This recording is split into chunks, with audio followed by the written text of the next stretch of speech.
Ah!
An engine echoed. Arcus 2. Chamber of blood.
An engine echoes through the darkness.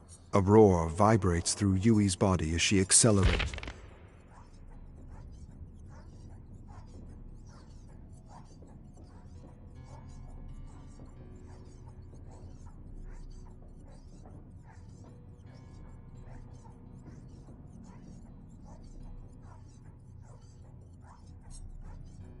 An engine echoes through the darkness. Arcus 2. I am going through some past scribblings and the notes of the previous unknown occupants, and I realize I should at least try to organize them. Reading these notes, I decipher several voices who I am aptly calling the Unknown Few, who like myself had a fixation with the entity, and who like myself had an ability to experience the memories encoded in the fog. I will include my past scribblings and number them as best as I can, referring to them as Notes Obscura, or just Obscura, to try and piece together how long I've actually been here. I think I may have found my first ramblings amongst the half-destroyed journals of the unknown occupants, who struggled with infinite possibilities of whiling away the time except the one they probably miss the most. The one I miss the most. Friendship, companionship, sitting with my father drinking whiskey and watching the ancients swim across the night sky, or just losing time with a friend in a hearty conversation about the merits of art, music, laughter, and stories. All I have now are the memories of others. Second-hand experiences that constantly remind me of things lost and half-remembered.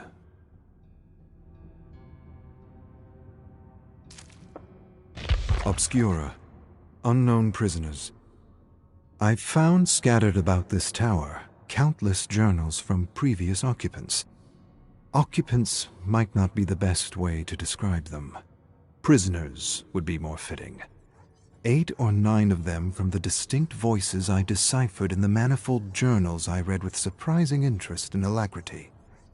Some of these unknown prisoners shared my unusual penchant for beer, whiskey, and stories of the macabre. Others seemed to be raving lunatics, writing not journals but senseless notes. Notes from the absurd, I call them. Strange musings and endless contradictions about places and characters observed and consciously or unconsciously improperly described. These notes from the absurd seem to start with unintelligible gibberish. They are quite different from anything I've seen or read, as though written by someone driven by madness or some other motive to undermine any attempt to make sense of this world.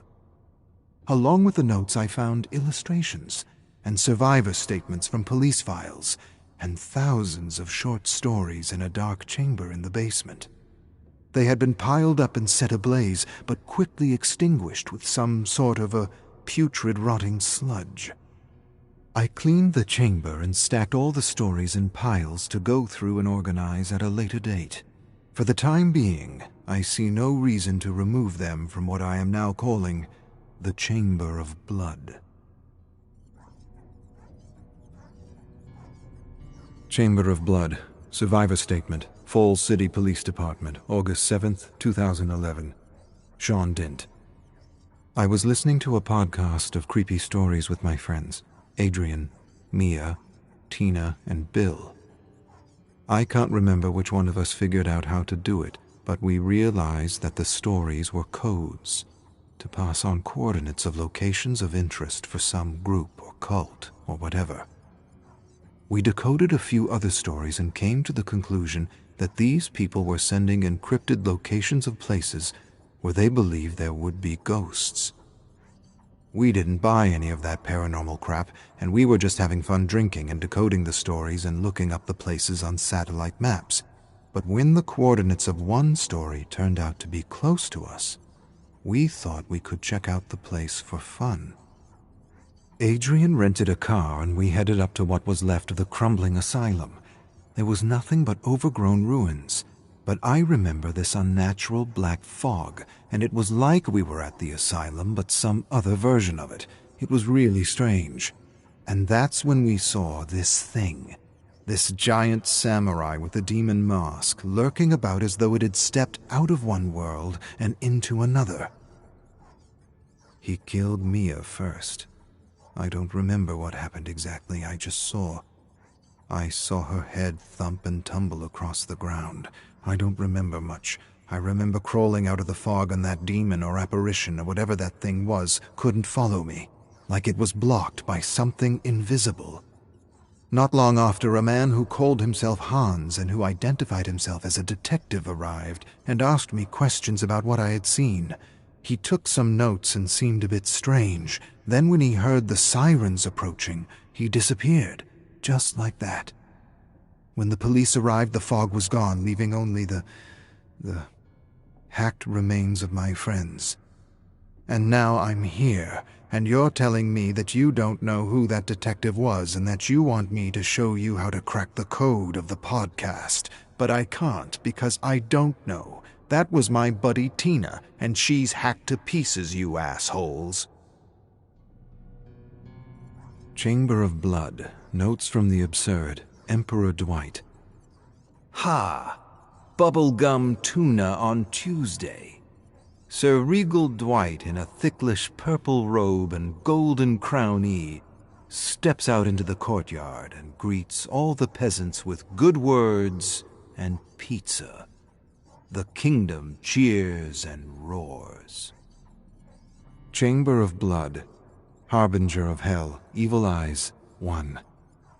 Hattie Kaur lifted her chai tea, let the steaming spicy cardamom and cinnamon elixir soothe down her throat, and set down her stainless steel cup in the small tubba near her ancestral village of Mohi.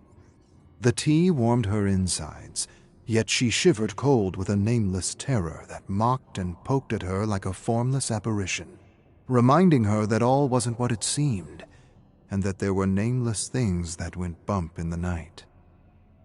Ever since Hattie could remember, she had seen and heard things beyond the veil, and she even had vague recollections of the day her parents disappeared while they were vacationing when she was 5 years old. She remembered the whispers, the approaching darkness, and the sense that somehow they were in another reality.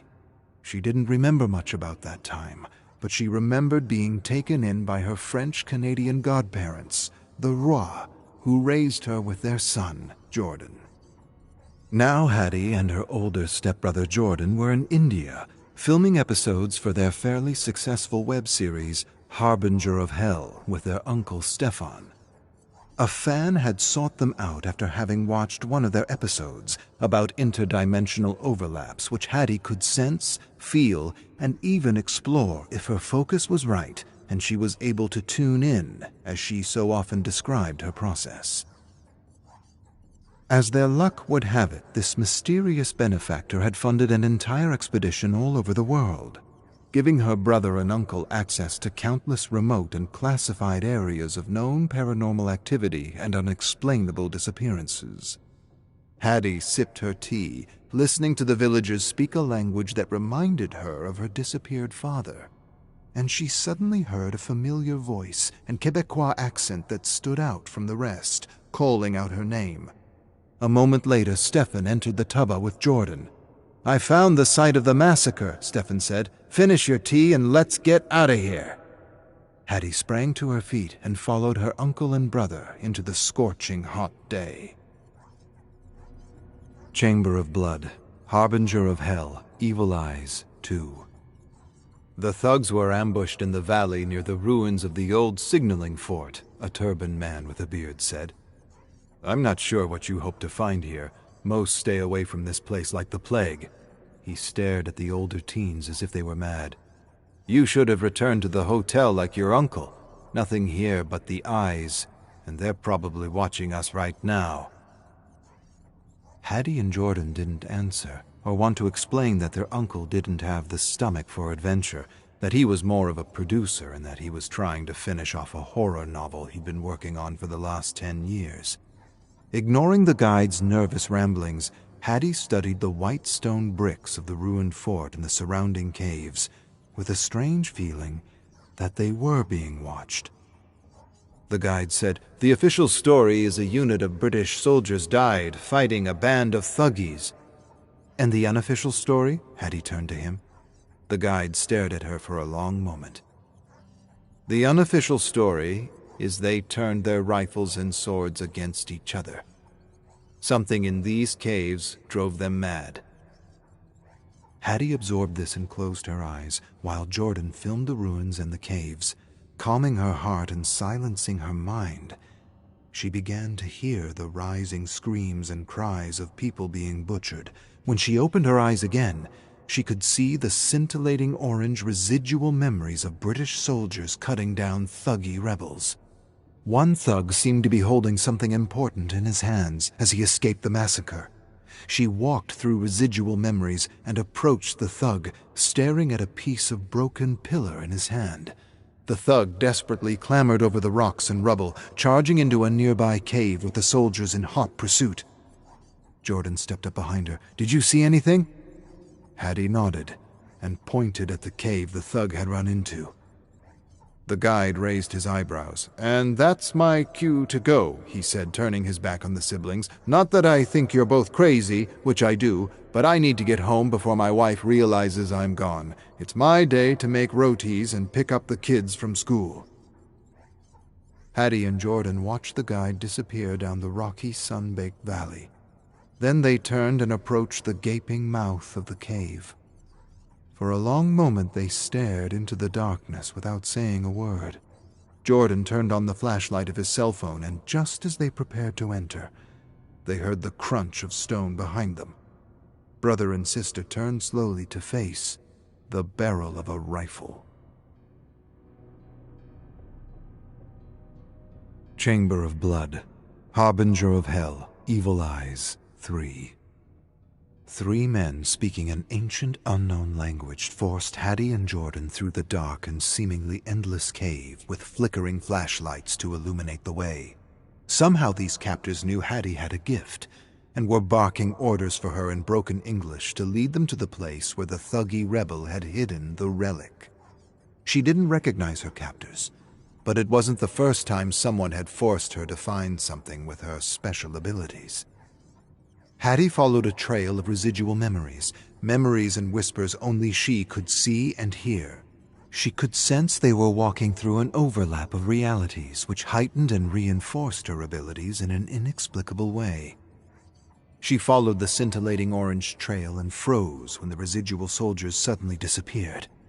Then she started when the soldiers blinked back into existence, and she heard desperate screams as something she couldn't make out attacked them. "What is it?" one of her captors asked. "She's seeing something," Jordan said. "Let her do her thing. This had better not be a trick." Hattie watched the indiscernible creature rip the soldiers into an unrecognizable mess of flesh and gore.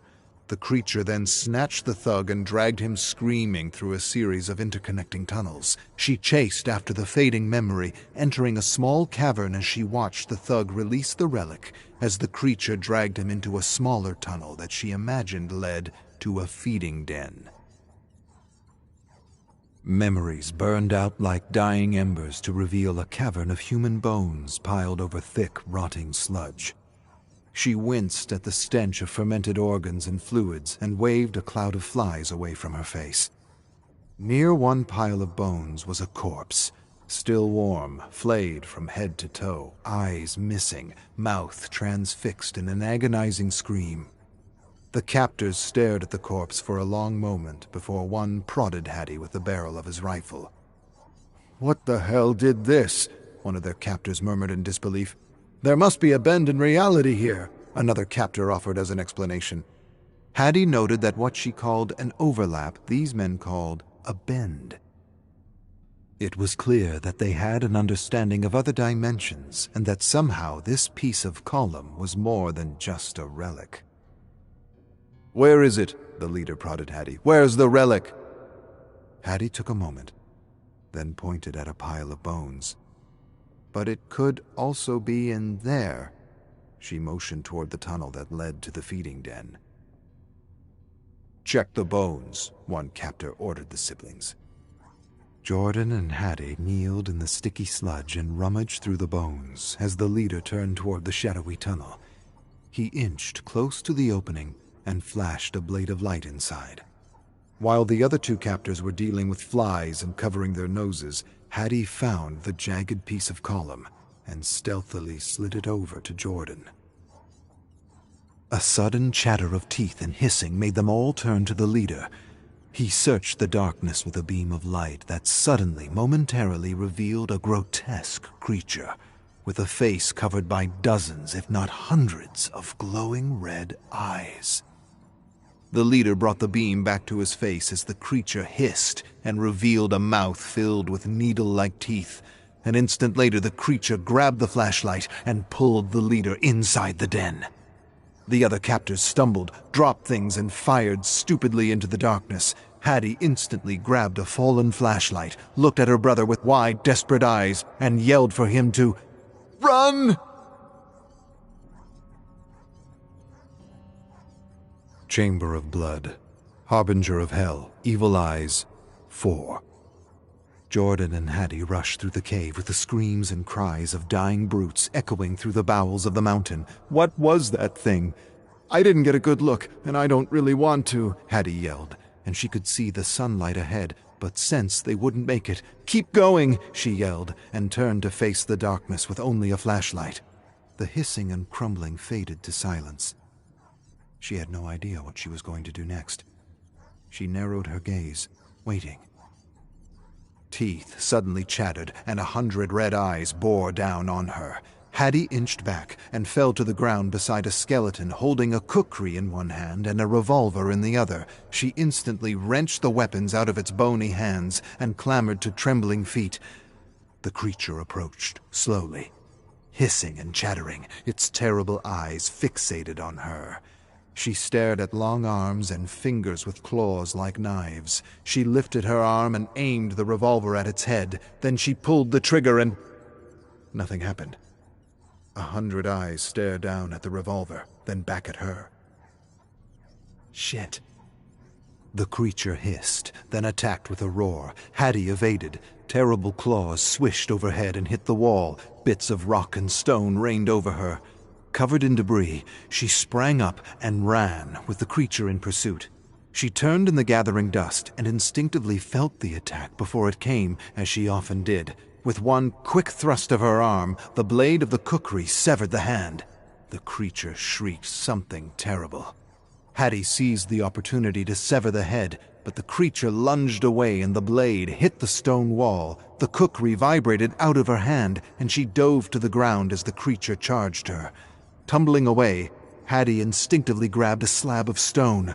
The creature attacked and missed, hitting the wall. Without hesitation, Hattie smashed the slab over its bewildered head, with a terrible crunching sound she wouldn't soon forget.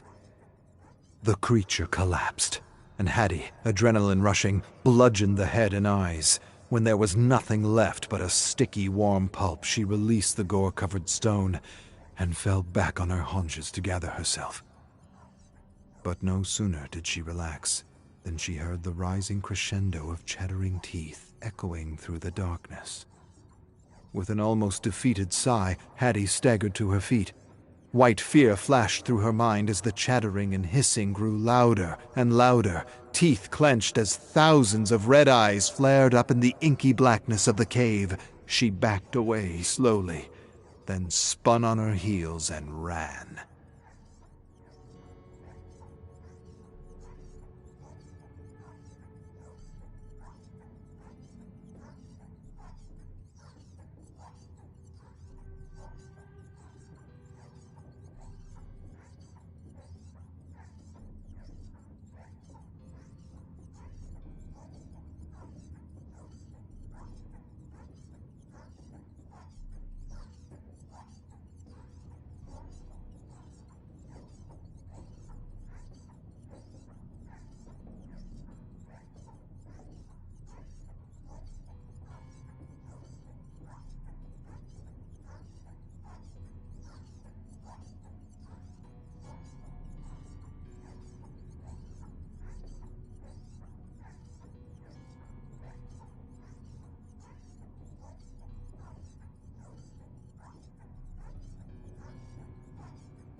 Chamber of Blood, Harbinger of Hell, Evil Eyes, 5.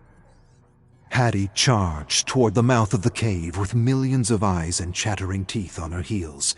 She felt the swipes at her back, but never wavered.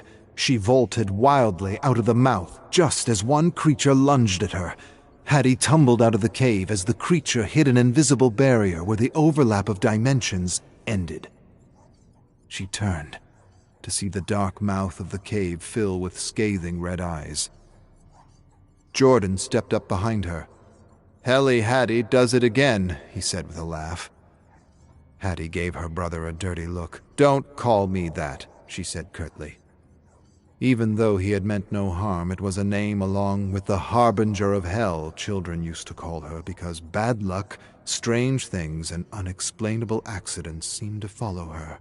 Years of therapy gave her the courage to accept her abilities and to boldly call her series the Harbinger of Hell. Exhausted, Hattie sat on a sun-baked stone and watched the red eyes slowly disappear from the gloom of the cave. "Did you catch the creature on your shirt cam?" Jordan shook his head as he sat beside her.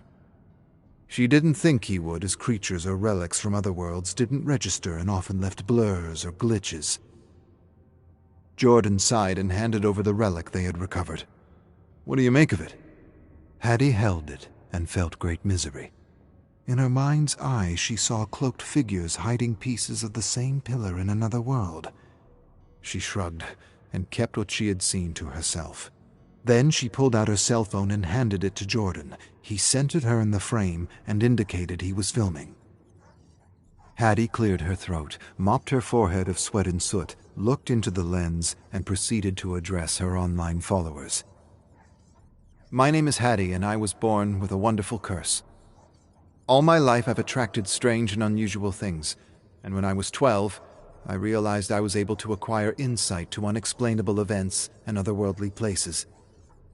She took a moment to calm her racing heart. She swallowed her fear, remembered she had a series to sell, and forced energy and pep into her voice. "What do you need to know about India? It's where my father grew up, and it's where I am today to explore the urban legends of this amazing country." Hattie took a moment to find her words.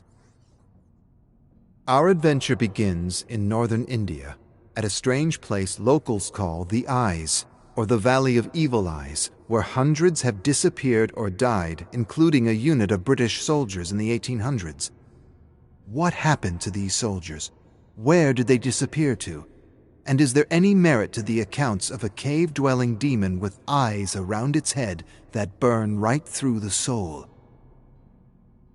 Hattie stared meditatively into the camera and wanted to say yes to every one of her questions, but decided it was better to leave them up to interpretation. After a dramatic pause, she finished. "Take a look at what we discovered. Judge the evidence for yourself, and see if there is any truth to the evil eyes of the Himalayas."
Arcus, 7525, in the vast desert of rubble.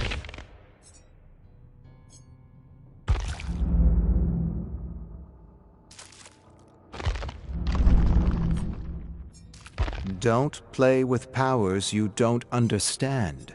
Lisa's grandmother scolds her for scratching.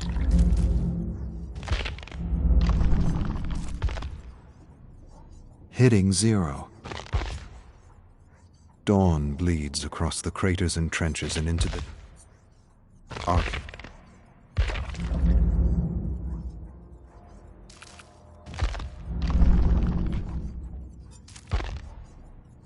Jane needs a job. She has a job. Rin sits at her desk, dreading the end of the school day. Not because she enjoys junior high or because she respects her teachers, but because she despises being forced to learn kendo. But her father demands it. He demands that she practice the way of the sword. Not just practice, excel. She's a Yamaoka. The Yamaokas come from a proud legacy, a samurai legacy. He reminds her of this every day, and every day the kids tease and humiliate her, telling her she has no business in their class, telling her she should wield a broom, not a shinai. She ignores them and tries her best. Maybe if she excels with a katana, her father will feel better. He hasn't been himself as of late, frustrated, irritable, reactive. She can't do anything right, nor can her mother. He has become very quiet and talks and argues with himself. She doesn't understand what's happening to him, but she knows he is suffering, and the last thing she wants is to add to his pain. Family is everything, and maybe one day she'll be okay with wielding a katana.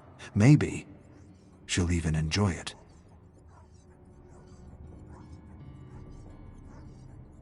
Rin's bones feel brittle and ready to collapse under the weight of the armor. She holds her bamboo shinai up to her opponent. I want this to be over. Can't this just be over? Her opponent insults her. He tells her there's a shattered window in the changing room she ought to clean before someone cuts themselves, Janitor Yamaoka. He laughs. He makes another janitor joke at her expense. A sudden heat rushes up her face. She wants to shove the shinai down his throat. See how he laughs with wood and splinters piercing through his stomach. Splinters piercing through his throat? Where did those thoughts come from? It's not like her to think such thoughts. She angles her shinai and feels something strange inside. She's never felt anything like it before, like a waking dragon in her heart. She stares at her grinning opponent. Faster than thought, she lunges and strikes his head. Everyone laughs at him. His head slumps in mingled defeat and humiliation. A boy stares at her with wide, disbelieving eyes. He blinks. You might be a Yamaoka after all. She hates to admit it, but it feels good to win. No, not to win. To defeat a foe. To defeat another human being. Defeat another human being? Why would I think this? Rin's bones feel brittle and ready to collapse under the weight of the armor. She holds her bamboo shinai up to her opponent. I want this to be over. Can't this just be over? Her opponent insults her. He tells her there's a shattered window in the changing room she ought to clean before someone cuts themselves, Janitor Yamaoka.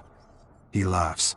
He makes another janitor joke at her expense. A sudden heat rushes up her face. She wants to shove the shinai down his throat. See how he laughs with wood and splinters piercing through his stomach. Splinters piercing through his throat?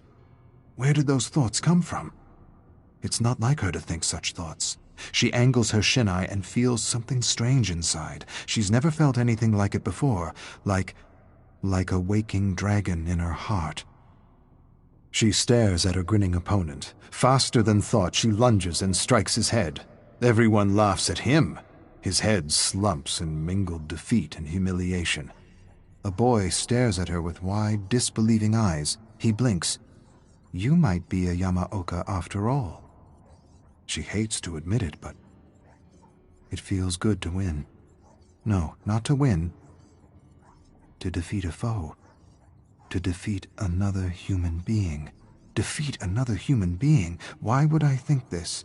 These aren't my thoughts. But they are. She doesn't understand what happened. What thing came over her to give her the strength to contend with the boy in front of her? He isn't laughing anymore. He glares at her. She beat him. Not once, not twice. Thrice. The boys continue to stare at her open-mouthed. Something is changing in Janitor Yamaoka. They know it. She knows it. She feels the waking dragon in her heart. It's the closest she's ever felt to being a fighter, a warrior, a Yamaoka. And she likes it. Likes being treated with respect. Likes being taken seriously. For an instant, she imagines herself beside the great Renjiro Yamaoka and his son Kazan. Something tugs in her heart, and the dragon stirs. And the dragon, she realizes, is the waking of her raging Yamaoka blood. Janitor Yamaoka, you got lucky. Let's see how lucky you really are. Boys close in on her, cursing, jesting, shouting. She wants to run, but doesn't see an opening.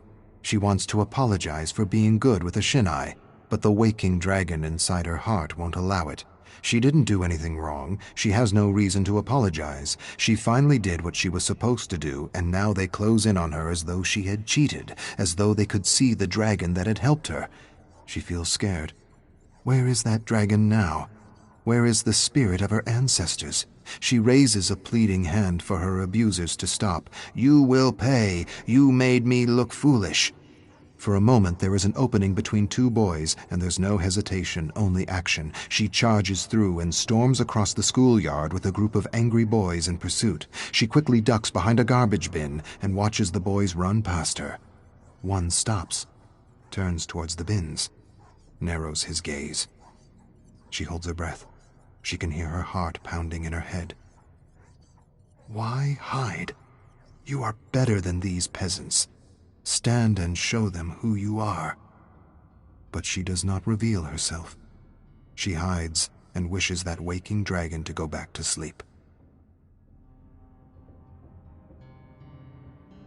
Rin emerges from hiding and begins her long walk home.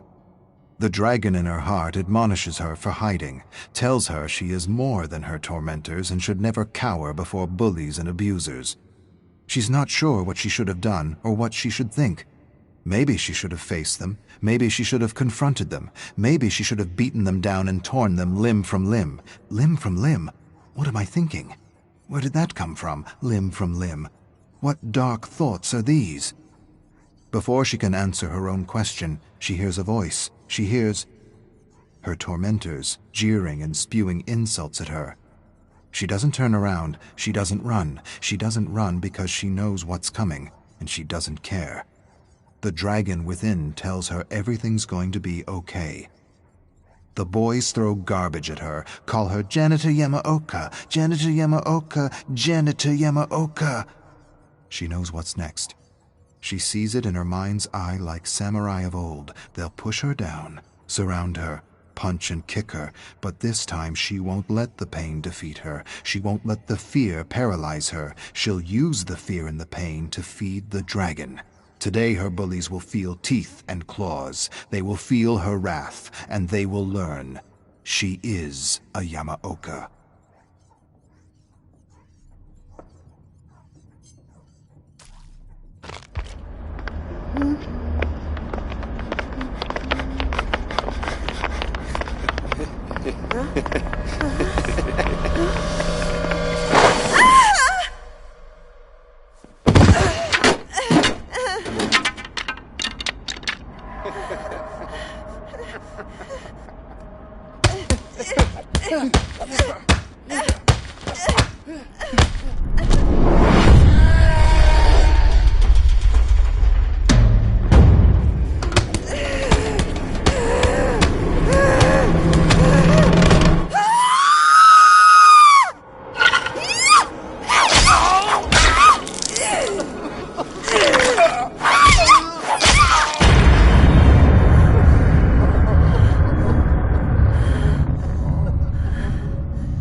Don't play with powers you don't understand.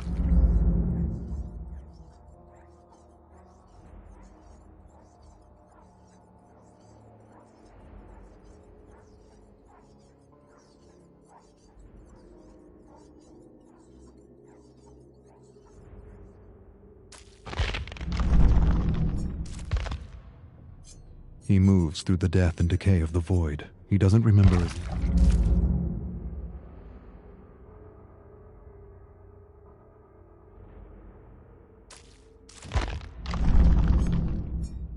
An engine echoes through the darkness. A roar vibrates through Yui's body as she accelerates through it.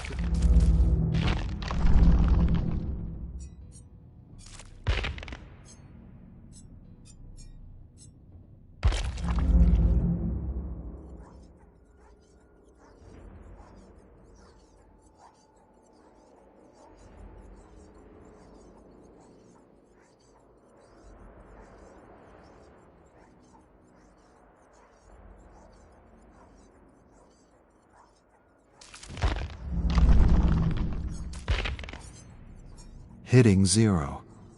That's why she returns to the forest time.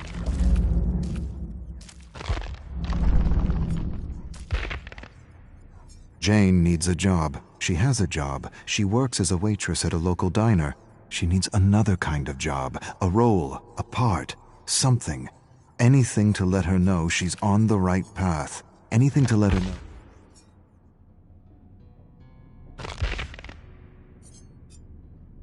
Arcus. Imbecile. That's what he calls Professor Blanchard. The imbecile is choosing 2 students to lead a research assignment in an abandoned farmhouse. Carter knows he's going to be selected. He's the best in the neuroscience program, the best at the Leary. The Leary. It could only be the Leary. The Leary or the Allen. 2 institutions with a history of working with the government to push the limits of psychology beyond the code. Not beyond the code, despite the code. The papers coming out of the Allen amazed him, captured him, inspired him. Had he been Canadian, it would have been the Allen, or what many called Ravenscrag. The experiments they conducted were brilliant, cutting edge, mind-shattering. He wishes he were a student in the 50s studying under Lord Crag, the nickname patients gave the genius at Ravenscrag. Lord Crag returned from the trials with ideas, not cautionary tales, not disgust like the other bleeding hearts who condemned the doctors who would anyway be smuggled into his country and be given the highest positions in government in exchange for their discoveries. Lord Crag took the experiments he had heard about to the next level, and Carter hopes to do the same. But not with this professor, not with Blanchard, Dr. Bleeding Heart Blanchard. He has no idea what real power is. Real power is freedom. True freedom. Freedom beyond the limits of ethics and morality.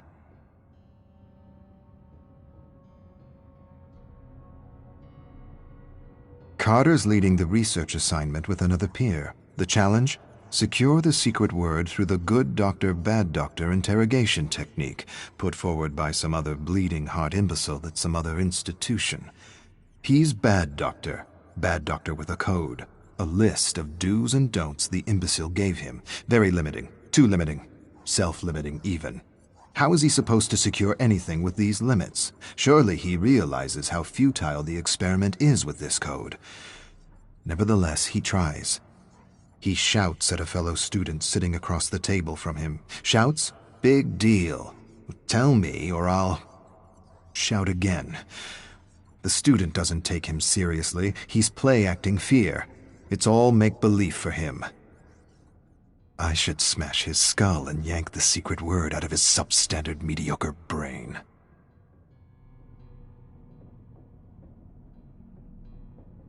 Second day, and nothing.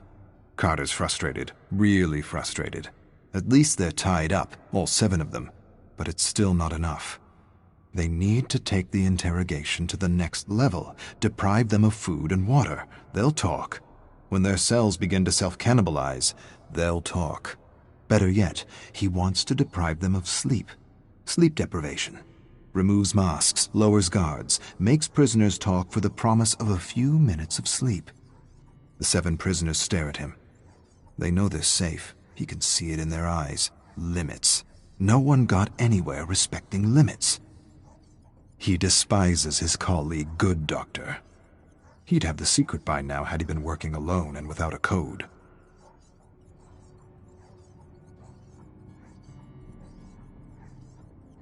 Ridiculous limits. Skinner knew better. Put his own kid in some kind of a box for years just to see what it would do. Huxley worked for the Secret Service and wrote Truths as Lies and Brave New World. War of the Worlds was another great test in mass propaganda. The power of the radio to induce fear and anxiety in an unsuspecting audience. The power of fear and anxiety to inspire silence and indifference and create perfect consumers. Ethics, morality, limits. For sheep, not shepherds. Carter feels anxiety unlike he ever felt as he watches Good Doctor interrogate one of his classmates. He approaches him from behind with a piece of wood, something he found on the ground, raises the makeshift club. Before he realizes what he's doing, he pounds the good doctor's head. Pretend fear becomes real fear as his fellow students stare at him in horror. No more good doctor. No more rules. No more limits. Except the limits of his imagination.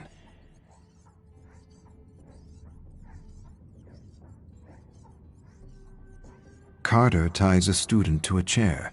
Warm blood drips everywhere. He twists pieces of flesh off his face. The sheep look away, but never up.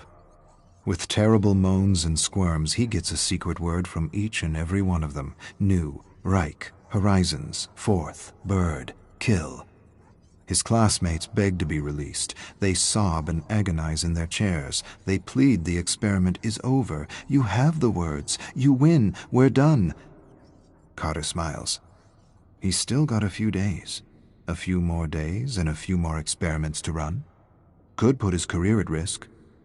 But he's got the good doctor to take the fall. I'll take what I learned from Lord Crag and lobotomize these imbeciles and manipulate...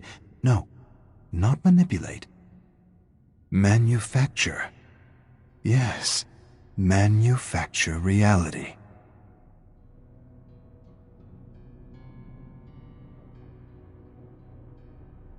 Music blares. Eyes are kept forced open with toothpicks. Carter piggybacks a looping song with an inaudible subliminal frequency to evoke fear, anxiety, and discontent. He experimented with the loop on his parents, always caused a fight between them. He doesn't remember where he got the loop. He first read about the subliminal frequency from advertisers. Advertisers deny subliminal loops work. Of course they do. Advertisers deny they use subliminal loops. But they do. They use them, and they work. They must.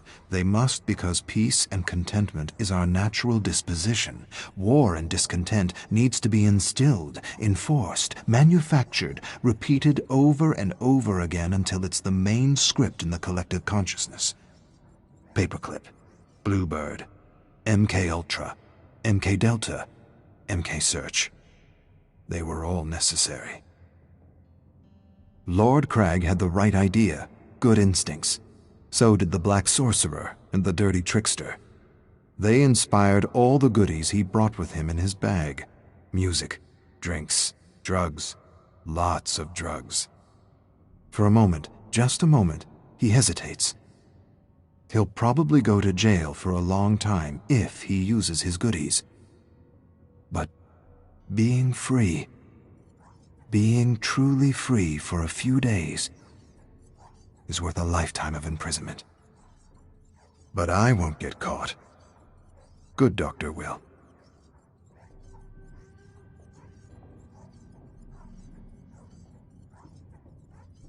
Carter wonders if he can remother these sheep. Remother, he loves the term. He wishes it was his own, but it's not. Shock them with electricity and expose them to endless images of death, chaos, and destruction.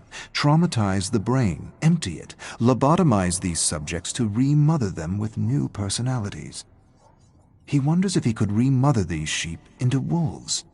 Get them to kill each other. Better yet, turn these good, law-abiding students into serial bombers. He rips the plug out of a lamp, splits the wires, peels the wire, places the exposed wire into a student's mouth, slowly approaches the socket, taking in his terror, plugs it in, screams as he remothers this exemplary student.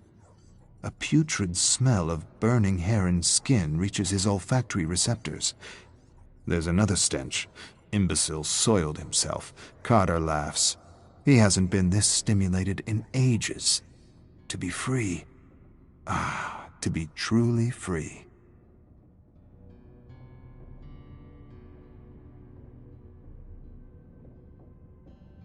Carter hasn't had this much fun since he first tried to transplant a mouse brain into a rabbit.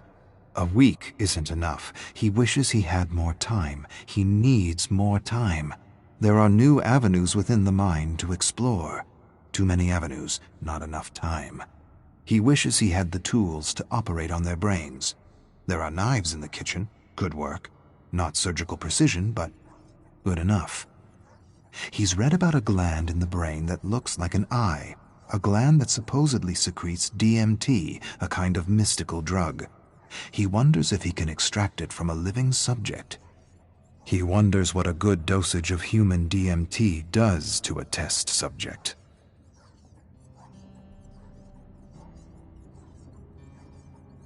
Carter unties a rope. He's going to release Good Doctor. He's pumped him with drugs and programmed him with new thoughts.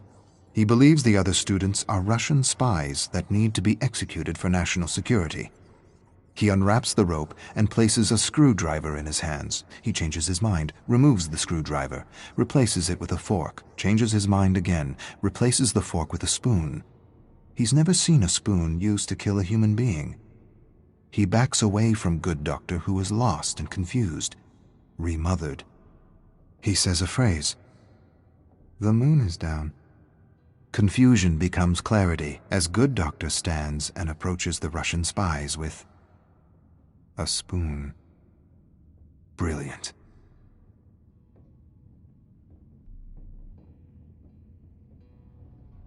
Bleeding Heart Blanchard returns to the farmhouse with a group of men Carter's never seen before. They look like government men. He suppresses a smile and tells them Good Doctor got out of hand, took things a degree too far. He barely got out alive. Blanchard tells him to shut up. His tone is different. He doesn't sound like an imbecile. We taped the whole thing. Carter exchanges a look with the men in black suits. He doesn't understand. The imbecile enters and does the unexpected. He stares at the barely breathing student unperturbed. No fear, no panic, no emotion, nothing. He grins and mumbles something to himself in German. He turns to Carter with a smile. His smile turns to a grin when the men in black suits handcuff and arrest him. Blanchard whispers, "Looks like you had your chance to make merry hell and took it. The cuffs are just for appearances."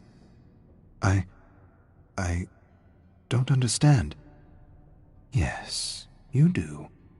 You understand much more than the others. Welcome to MK Awakening."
Hitting zero.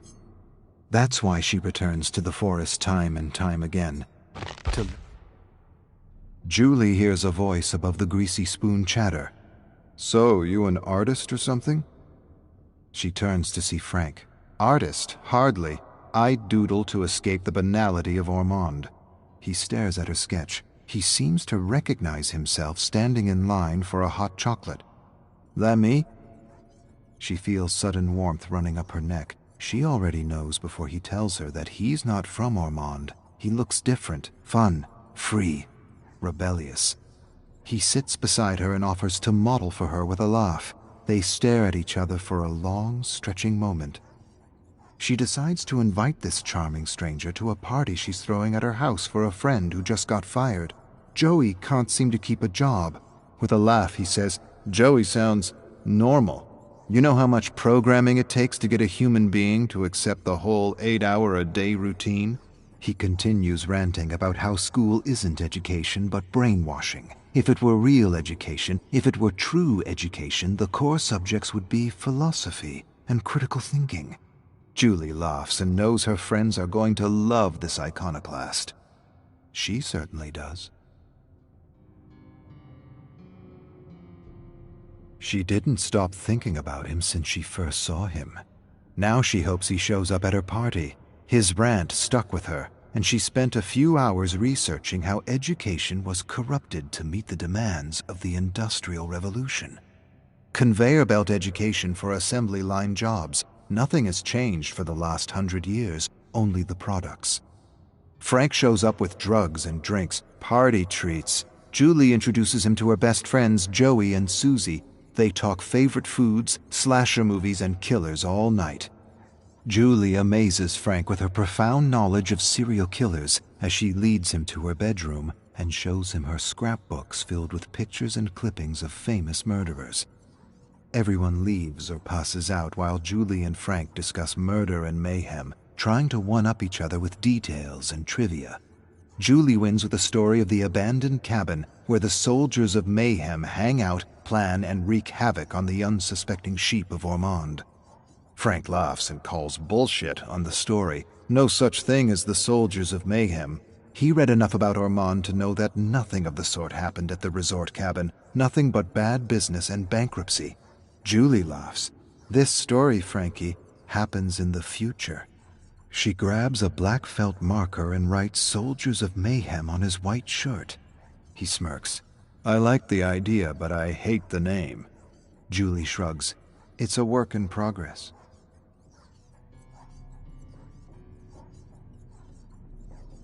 Julie feels alive with Frank. More than alive, complete. At first she thought he was an iconoclast rebel, but soon realized he just liked to argue and push buttons for fun. He thrilled as much as she did to smash beliefs and watch people unravel. Not just people. Ugly people, he called them. It's the name he gave to those people who need to be right, who always need to be right. They were the easiest to push over the edge. Ormond was full of them, ugly people, entitled preps and politicians who would turn blue in the face if you challenged any of their beliefs. Julie hands Frank a ski mask. He gives her a curious look. Tonight we all play a game. Whoever steals the most car emblems wins. Frank smirks. Wins what? She approaches Frank and whispers, whatever the winner wants. Frank quickly puts on his ski mask and rushes into the snow-covered streets of Ormond, searching for cars.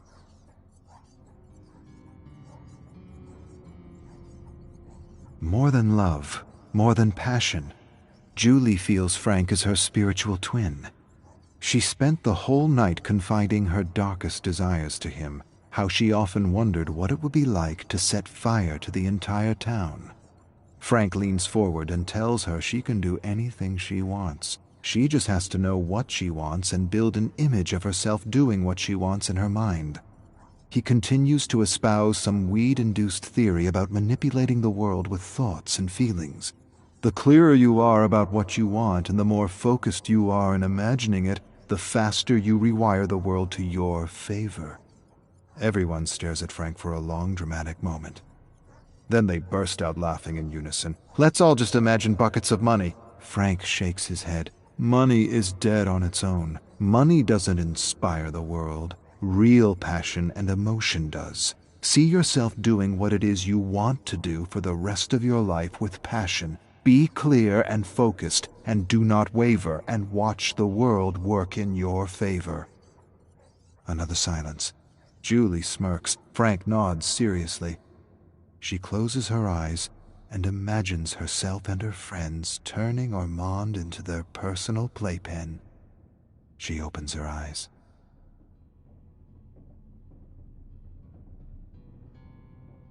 Julie and Frank wait for Joey and Susie at the old abandoned cabin. Of course, it had to be the cabin, the only exciting place in Ormond. Julie looks at the place. It needs some love. Joey and Susie are out messing with the sheep of Ormond as usual. They soon enter with a bunch of stop signs and laugh about the accidents they caused. No one dead, but some serious injuries, 6 to be precise. They snap some pictures to capture the moment. Joey then tells them he got a new job at the local hardware store. They all make bets on how long he'll keep this job. Julie appraises the space and has an idea. She'll decorate the walls with the emblems they pulled off the cars of Ormond. Everyone likes the idea. Joey adds he wants to hang the stop signs on the wall. Inspired by the small traffic accidents Joey and Susie engineered, Julie suggests another name for their little gang: the Marauders of Mayhem.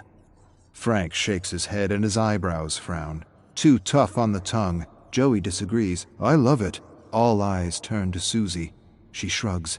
"I agree with Frank. It's a mouthful."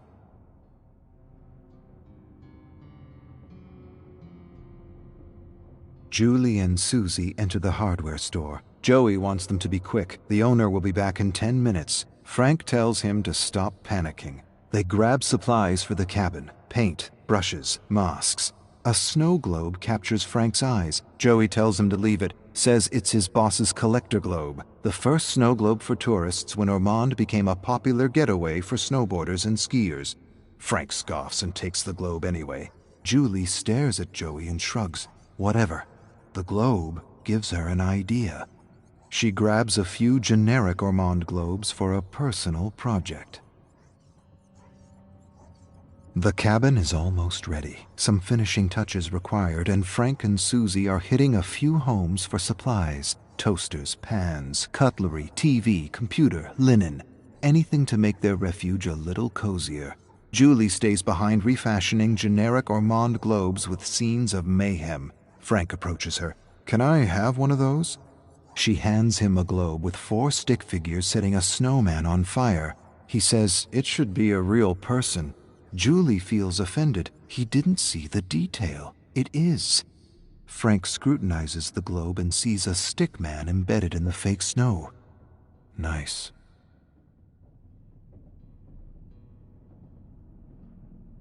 Julie imagines something crazy. In her mind's eye, she imagines herself killing someone with her friends. She has no other image, and no doubt, it's more than an image of a first kill. It's an image of her in a newspaper clipping. She makes Ormond exciting again with a series of murders. Her phone startles her. She answers. She hears his voice, and Frank tells her to meet him at the Ormond Majestic Theater. Why? What's playing? He doesn't answer. She gets in her second-hand sedan and drives through the blinding snowstorm to the theater. He graciously opens the door, helps her out. Joey and Susie are standing by the theater holding empty gas containers. Frank hands her a match.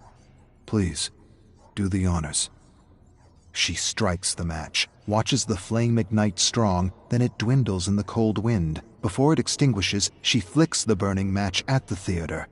A moment later, a massive fire erupts in the blinding snow. She stares at Frank, at the fire, at Joey and Susie, and she has this sudden crazy thought that Frank is right. Somehow the world is conspiring in her favor.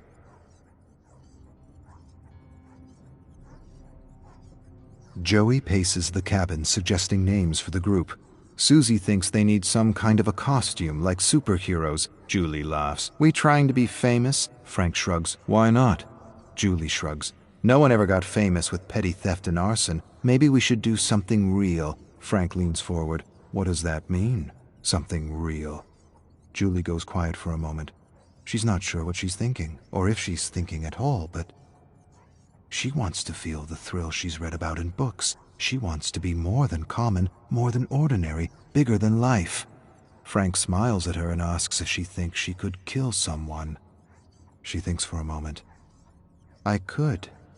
Frank raises a skeptical eyebrow. After a moment, he says he probably couldn't really kill someone. Julie teases him. Not even for me? He shakes his head. Not even for you. And you? Would you kill for me? She echoes his bullshit answer. Never. He laughs and echoes her. Not even for me?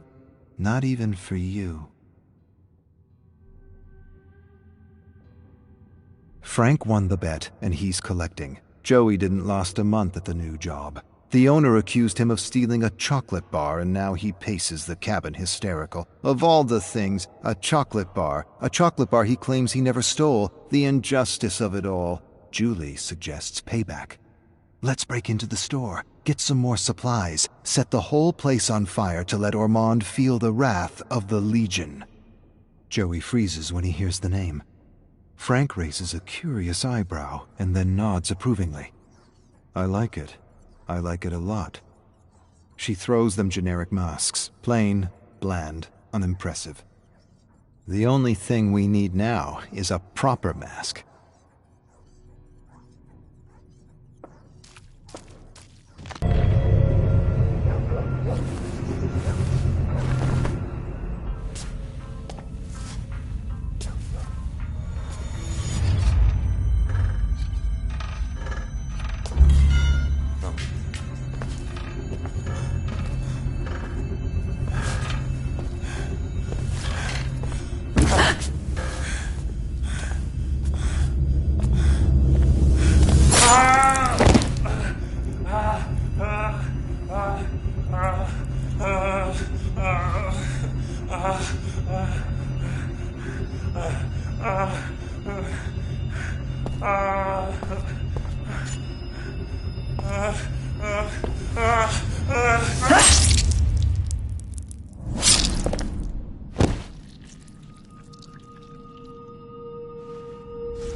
the darkness of his cell, he hears footsteps approaching.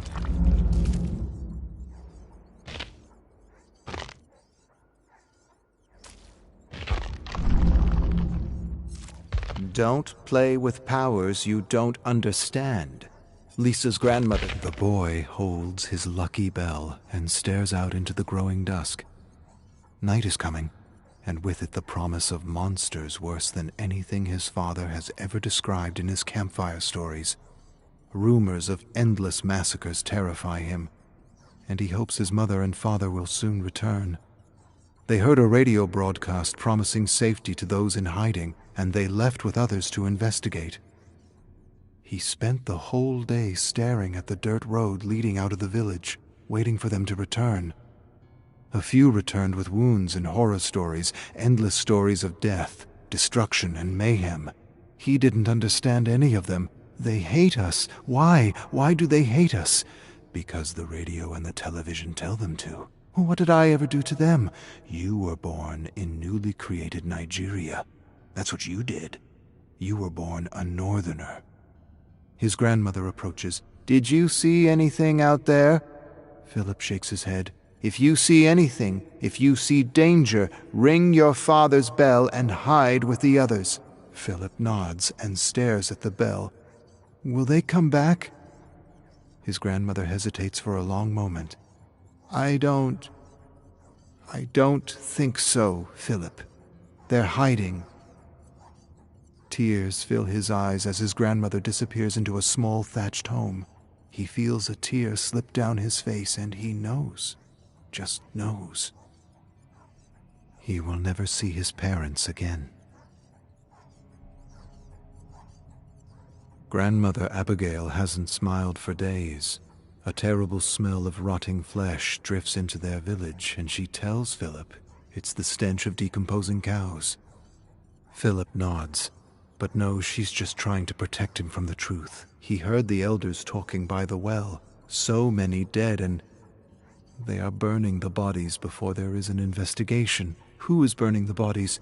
Killing crews, human butchers, men paid to make his people disappear as though they were an infestation of cockroaches, a deal with the devil for money. He hates them all and tries to sleep but can't. All he can do is stare at the door where he hopes against hope to see his parents again. But he knows they're never returning, and all he has left is Grandmother Abby. Abby approaches him and lies beside him. He leans his head against her and closes his eyes and cries. He hears her open her mouth to say something, but no words come out. He opens his eyes, and she's crying silently. Before he can say anything, a bell rings. Her face grows hard as she grabs him by the wrist and leads him outside to a hatch. A moment later, they're underground, with the muted sounds of slaughter vibrating through the ground. He squirms in Abby's embrace. She holds him tighter and tighter as cries and shrieks swell into an unbearable pandemonium. He never realized humans could emit such sounds, and it's all he can do not to scream himself. He squirms, and Abby covers his mouth, just in case. Silence. Horrible, gut-wrenching silence. Philip shifts uncomfortably in their makeshift bunker and listens for something. Anything. Abby nudges him. Let's see your math skills, Philip. Math? She's trying to distract him from the hell outside. 6 plus 24 minus 8. He works it out. 22. She smiles and nods. She levels another challenge and another. He answers, with growing tears in his eyes. She touches his face. Don't think about what is happening outside. Listen to my words and play the game. He nods and tries his best to work out her challenges, but he can't help but think about his mother, his father. They said math would strengthen his brain, make him good in school, give him all kinds of opportunities his father never had. His father, he'll never do math with him again, never play chess with him again, or hear his stories. And why? Because of men who take money to do the devil's work. Abby nudges him. Philip asks her to repeat the challenge, just as the cry of a toddler rips through the silence. He instantly looks to his grandmother. Her eyes go wide as she stands and approaches the ladder. Philip runs to her and grabs her hand. "Don't go, please, please." She hesitates, staring at the hatch above. "I cannot leave the boy out there alone." Philip nods and wants to hold her soft, wrinkled hand forever, but he lets go and watches her as she bravely ascends the ladder and disappears into the scorching day.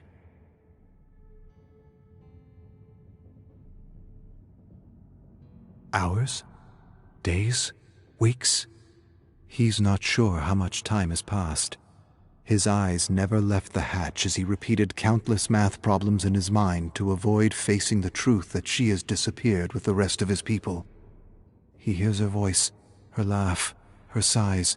He wants to see her again. He wants to see his parents, his friends and neighbors. He wants to see them all. But he knows his life will never be the same again, and he would rather be dead than live without them. He closes his eyes and ascends into the cool night. The smell of rotting humanity instantly assaults his senses, reminds him of roadkill left in the sun for days, only worse. He searches the moonlight ground and soon finds his father's bell by the charred remains of a body. What happened? You were supposed to keep a lookout. You were supposed to warn us. He takes the bell and cries out for his grandmother in a raspy whisper. But the whisper turns into an endless scream. He screams until he loses his voice, and all that answers back is the deafening silence of the cold, indifferent night. He falls to his knees, taps his bell with his finger, and wishes he could just disappear from this living nightmare. Village to village, it's always the same scene. Death and destruction. Burnt cars, homes, and bodies. His people disappearing in a seemingly endless mixture of fog and smoke. He can't move anymore. He doesn't have the strength or will. The smoke stings his eyes. The stench makes him want to retch with every inhale. But most of all, he can't take the silence. The horrible silence, the oppressive, dreadful, indifferent silence. He stops and sits by a tree with a vulture hovering close to him, waiting for him to die.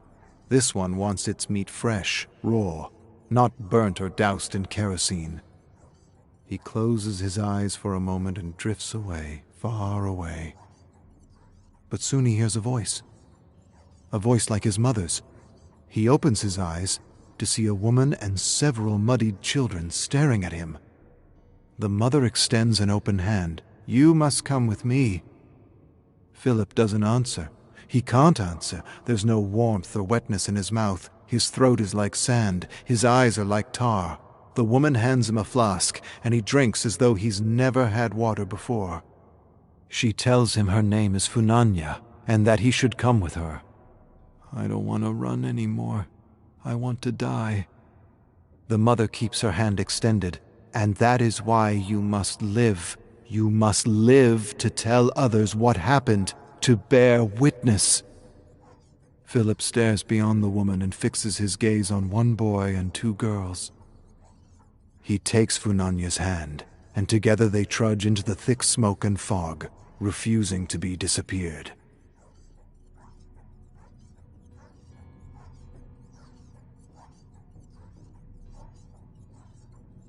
Philip enters a home that's been ransacked by killing crews. There's blood splatter on the wall and a dark, familiar stench.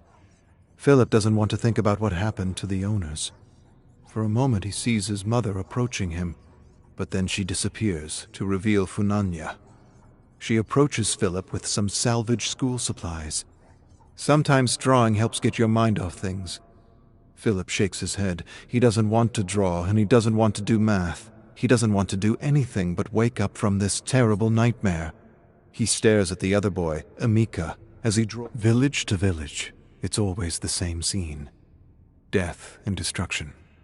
Burnt cars, homes, and bodies. His people disappearing in a seemingly endless mixture of fog and smoke. He can't move anymore. Philip enters a home that's been ransacked by killing crews. There's blood splatter on the wall, and a dark, familiar stench. Philip doesn't want to think about what happened to the owners. For a moment he sees his mother approaching him, but then she disappears to reveal Funanya. She approaches Philip with some salvaged school supplies. Sometimes drawing helps get your mind off things. Philip shakes his head. He doesn't want to draw, and he doesn't want to do math. He doesn't want to do anything but wake up from this terrible nightmare. He stares at the other boy, Amika, as he draws a picture of his village. He has a dozen colors to choose from, but he only uses black. Funanya doesn't understand why, but none of the colors appeal to him. It's as though he stopped seeing color. Philip stares at the picture of the colorless village and steps outside where Nikki and Chica keep watch.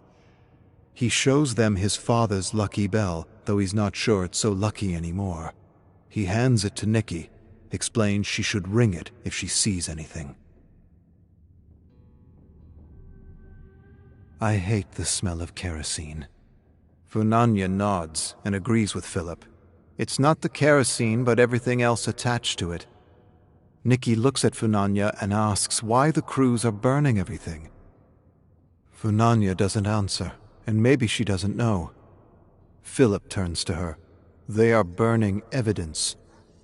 Nikki and Chica look to Funanya, and she nods. Philip hears his grandmother's voice. Death plus destruction equals good business for devils disguised as humans. Philip grinds his teeth and answers the disembodied voice. They should all be killed. Those who pay for murder and those who profit from murder. Funanya stares at him. Philip, don't say such things. They are trying to take our humanity from us, and that is the one thing they cannot have unless we give it to them. Philip feels his face harden. I don't want a sermon. I want my family back. I want them to pay for what they did. Funanya puts a hand on his shoulder. Pray to the angel of mercy that we survive so that we may bear witness. Philip stares past her at the growing night. I'd rather pray to the angel of death and watch them suffer. Forgive and be forgiven? I can't. I hate them. How can they take money to do such things? There will be justice, Philip. They will not get away with their crimes. Philip doesn't say anything. He doesn't say anything because, like his father, he believes that those with money, those who can afford killing crews and the quantities of kerosene required to burn humans by the thousands, can get away with any crime they choose to commit, even mass murder. She can pray for mercy all she likes. He'd rather pray for vengeance. Those who profit from murder are worse than animals. He can't get the idea out of his head that people would do such dreadful things for money. If he survives this, if he escapes this scorching hell, he'll have his revenge. He can't help but share his dark thoughts with Funanya, who says that an eye for an eye is not the way, that an eye for an eye would make the whole world go blind and plunge us all into infinite night. The world go blind? The world is already blind to what is happening to him and his people. To hell with the world. The world doesn't care. All this unrest and destruction was meant to happen. It was a mathematical formula to divide and conquer and rob his country of its beloved resources. He heard the elders say this 100 times. Funanya gives him more wise words from dead leaders, and he stops talking about revenge. For a moment, he thinks that maybe she's right.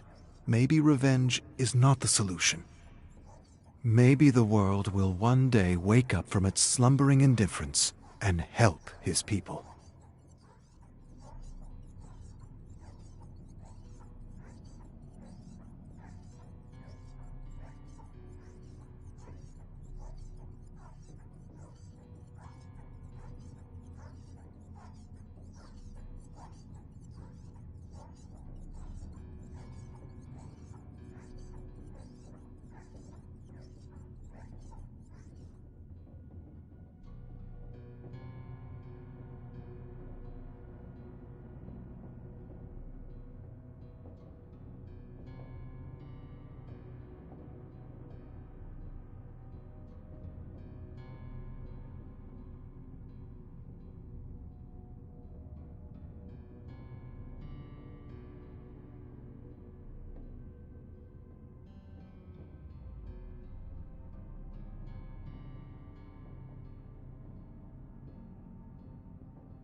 Nicky hands Philip back his bell in the dark night. It's his turn to watch for killing crews, but he hasn't slept in days and his eyelids are stones. He holds his bell close to his heart, and for a moment, just a moment, he closes his eyes. Just for 1 minute. He awakens in the heat of the morning with a start and a terrible feeling. He vaults to his feet and searches for his new friends. He finds one. Pieces of one. Of another. He's not sure. He hears someone moaning. He searches and finds Funanya. Not dead, but dying. Sliced at every tendon, writhing in agony, covered in something golden. Honey. They poured honey over her, and a million tiny black things swim, drown, and gorge on the gold and crimson streams dripping from her open wounds. The ants are crawling under her skin and eating her alive. He kneels beside her and tries to swat them away, but it's no use. They're everywhere. Funanya whimpers and sputters blood as she tries to speak, but her tongue is missing and all that issues is a terrible rattling noise. Philip kneels before her. He doesn't know what to say or do. I fell asleep. I'm sorry. So sorry. But sorry doesn't put her back together again. Sorry doesn't get rid of the ants or bring back the children she was protecting. She barely scratches something with her finger in the dirt. I forgive. Philip stares at the words for a long moment. Silent tears fall as he raises his hand in front of her face. She closes her eyes and waits for her suffering to end. He doesn't want to do it, but he has to. He knows he has to. He closes his eyes and lowers his hand over her mouth and nose, and for a moment, just a moment, he becomes her angel of mercy. Philip enters another decimated village under the cover of darkness and sees a crew, a killing crew. Maybe the very ones who killed his guardian, maybe the very ones who killed his grandmother, his parents. No hell is good enough for these demons who would take money to disappear people. They're cooking something by a fire, laughing and making jokes at the expense of those they butchered. They talk about his people as though they were animals. No, less than animals. No one takes pride or ridicules the animals they slaughter. He's never seen anything like it. Dogs without humanity, that's what they are. Dogs. Rabid dogs, nothing less, nothing more. Something ancient tugs at him. He feels darkness like a tendril from another world take hold of his young, innocent heart, not young or innocent anymore. He hears Funanya's voice. Forgive, and be forgiven. But he doesn't want to forgive, and he doesn't want to be forgiven. He wants them to suffer like they made his people suffer. He wants them to suffer for taking everything from him. He hears his grandmother's voice trying to distract him from his dark thoughts of revenge with infinite math problems, but over her voice is the raging, maddening heartbeat of his hate. Her voice screams out equations and challenges, but he glares at the men. He feels kerosene coursing through his veins and he's ready to explode. An eye for an eye, and the whole world plunges into infinite night. Good. Philip notices the guns by the jeep. He could grab one and shoot them all. But he's never used a gun, and they'd probably run away. He could find a knife or machete, but these dogs would overpower him. Just walk away, Philip. Never look back. It's your duty to survive and bear witness. He ignores the voices in his head and only wants one thing. He wants them to suffer and disappear. He wants to... Yes. Take their kerosene and make them disappear the same way they made his friends and family disappear. In a swirl of smoke. And for a moment, just a moment, he is the angel of death swooping through infinite night.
Jane needs a job. She has a job. She works as a waitress at a local...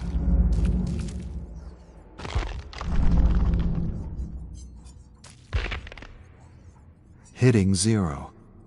That's why she returns to the forest.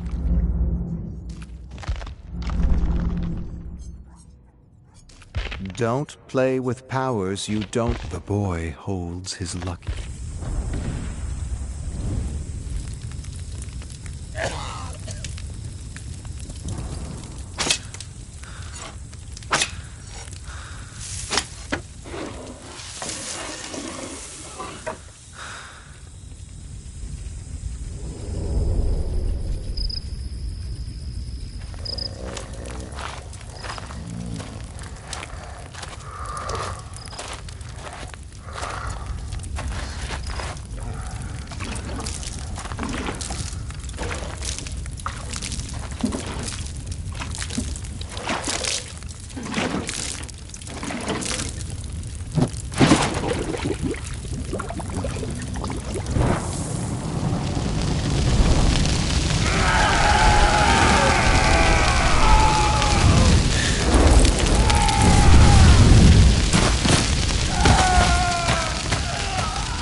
He moves through the death and decay of the void. He doesn't remember his name.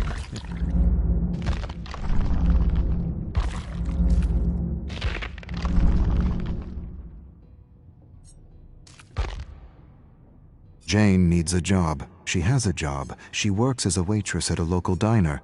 She needs another.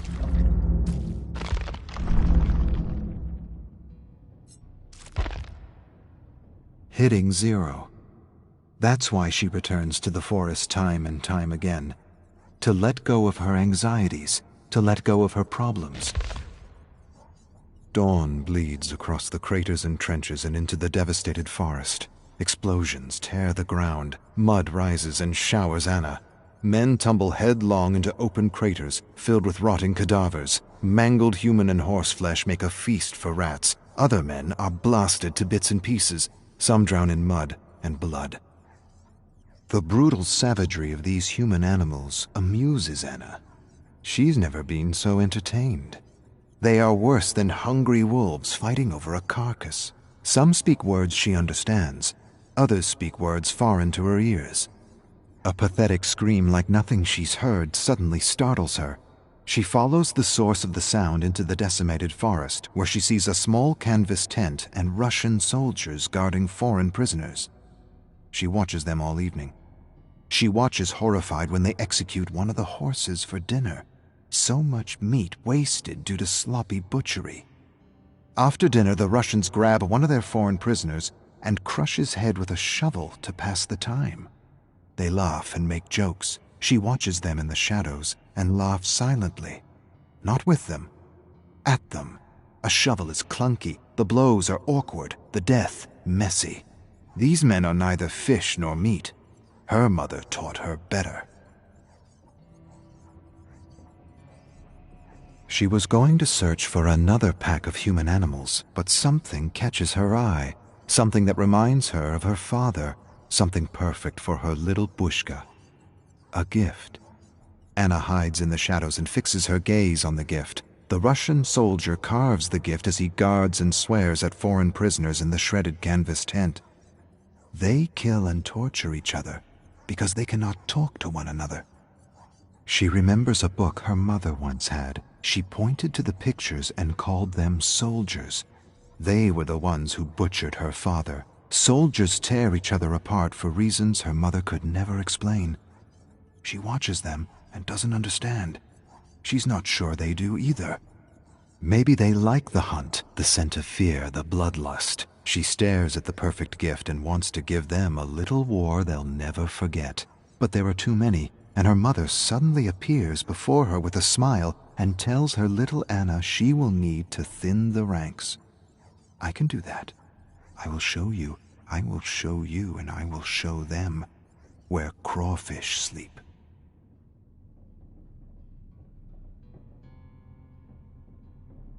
The Russian soldier does a peculiar thing to his prisoner.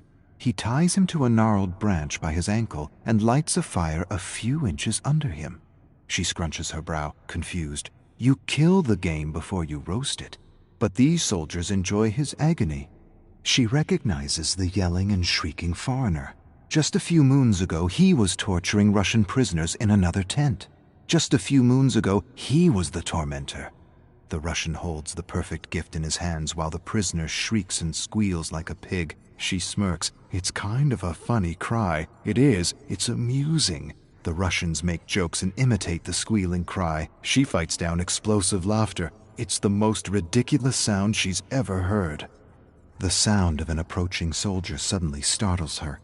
She wheels to see a glittering bayonet rushing her. She evades and grabs the pathetic scrawny man by the neck, curls her calloused fingers around his bulging apple, and yanks with devastating fury. With a choked gurgle, he collapses and lies dead on the ground with his throat torn out. She returns her attention to the laughing Russians and the squealing human swine. She smiles. They'll all be making similar sounds when she's through with them. 4 Russian soldiers lurk around the tent searching for their missing comrade.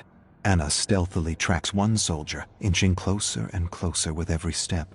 Poor pea-green mule. He has no sense these will be his last few breaths. She watches him for a long moment, then strategically steps on a twig. The crack makes him turn, but before he meets Anna's gaze, her axe splits his nose between the eyes, smashing his teeth and severing his tongue. She covers his bloody mouth with her hand as she rummages through his pockets for the perfect gift. Nothing. She raises her hand to let the choking, gurgling sounds lure the other 3. Carefully they approach with their bayonets raised and ready. She grinds her teeth in fury and bloodlust. She rolls their comrade's severed head in their midst. A moment of shock, and it's all she needs as she leaps out and drops 2 soldiers with one lash of her axe. The other soldier rushes in with a scream, and she meets him with a sweeping stroke that severs his head clean off the torso. A geyser of blood erupts as his headless torso staggers stupidly back and forth as though searching for its lost head. The torso staggers forward, then pitches backward and collapses. The sounds of another attack reach her before the blade. She lashes left and right, and the body collapses in mangled pieces. The soldier stares at the pieces of his body around him in terror. She laughs and thinks about that story her mother used to tell her. Sorry, Yetso. Can't be put together again.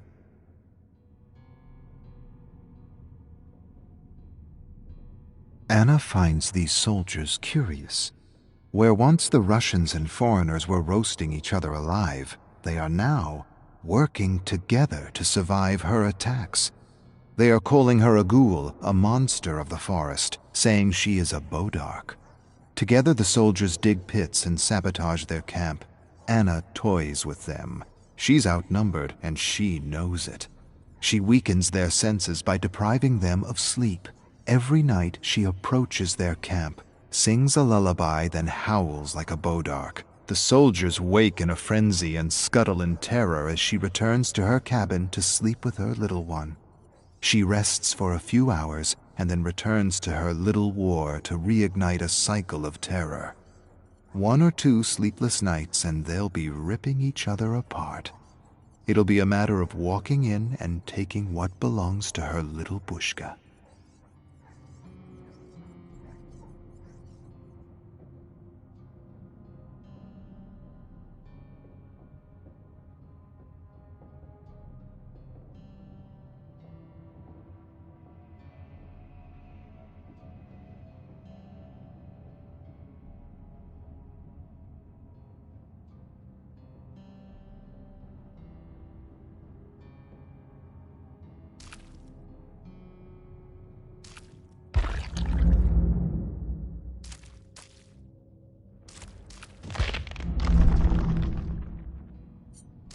Don't play with powers you don't understand.